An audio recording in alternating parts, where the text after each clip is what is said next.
this week we are doing an oral comprehension on the movie Terminator. Vous avez une vidéo à regarder et une série de questions auxquelles répondre. Vous voyez que les questions sont en anglais, vous y répondez donc en anglais. Pensez bien à réutiliser à chaque fois les mots de la question pour formuler votre réponse, ça vous facilitera la tâche. Et donc vous répondez dans votre cahier ou vous répondez sur votre ordinateur et vous m'envoyez vos réponses donc avant jeudi 16h. Question 1, watch the video and take notes, focus on what you hear.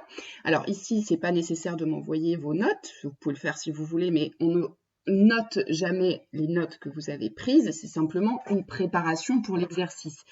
Et attention, je vous dis bien focus on what you hear.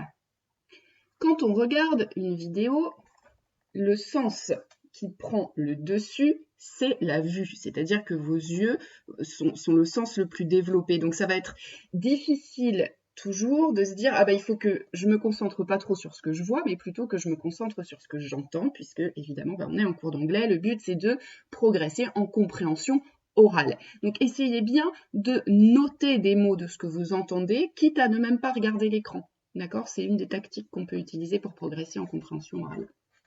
Pour les questions 2 à 7, vous y répondez donc en anglais dans votre cahier. What is Judgment Day? Imagine why people named it so. Named it so, c'est donc ils l'ont appelé ainsi. Donc au tout début, vous allez entendre parler de Judgment Day et je vous demande, imaginez pourquoi les gens ont appelé cette période ou ce jour Judgment Day. Alors, vous voyez, j'ai oublié la question 3, c'est pas grave, j'ai mal numéroté. Question 4. What is the difference between the 1991 and the 2017 versions? Vous avez deux versions du film Terminator 2, l'original en 91 et puis celle dont parle la vidéo qui date de 2017. What is the difference? Question 5. What happens when a robot is shot? Shot, c'est donc quand on tire dessus, donc avec une arme à feu.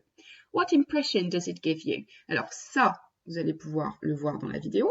Ça, c'est à vous de me dire. Qu'est-ce que ça vous donne comme impression? Rappelez-vous, nous sommes dans un chapitre sur les robots et l'intelligence artificielle. Donc ça va être très intéressant pour nous de se demander quel est le sentiment qu'on a, quelles sont les impressions qu'on a quand on est face à un robot, que ce soit un vrai robot dans la vraie vie ou dans une œuvre de science-fiction comme le film dont on est en train de parler.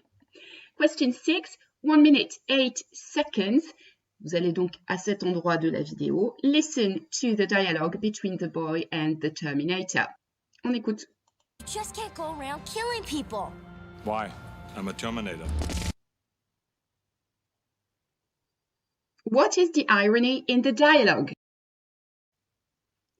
Dans le dialogue qui est ici, que vous avez entendu dans la vidéo, il y a quelque chose d'ironique, c'est-à-dire un décalage entre the boy and the Terminator. Vous m'expliquez en anglais quel est ce dialogue qui donc crée une ironie.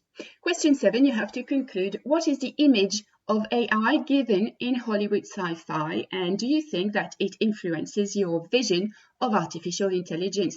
Why and how? The image, eh bien c'est l'image, c'est-à-dire l'image qui est donnée de quelque chose. Et donc ici l'image de quoi? AI, Artificial Intelligence. Vous avez déjà forcément tous vu, alors peut-être pas Terminator, mais d'autres films donc de science-fiction hollywoodienne. Et quelle est l'image en général dans les films que vous avez vus quand il y a des robots, quand il y a de l'intelligence artificielle? Est-ce que c'est une image très positive? Est-ce que les robots représentent un danger? Est-ce que c'est des comédies? Quel genre de film vous avez pu voir? Et donc, quelle est l'image qui est donnée? Et enfin, comment est-ce que cette image, elle va influencer votre vision de l'intelligence artificielle? Vous m'expliquez comment, pourquoi? Vous me faites une 50aine de mots sur ce sujet-là. Donc, j'attends vos travaux d'ici jeudi 16h et je vous retrouve vendredi pour la correction. Bye bye!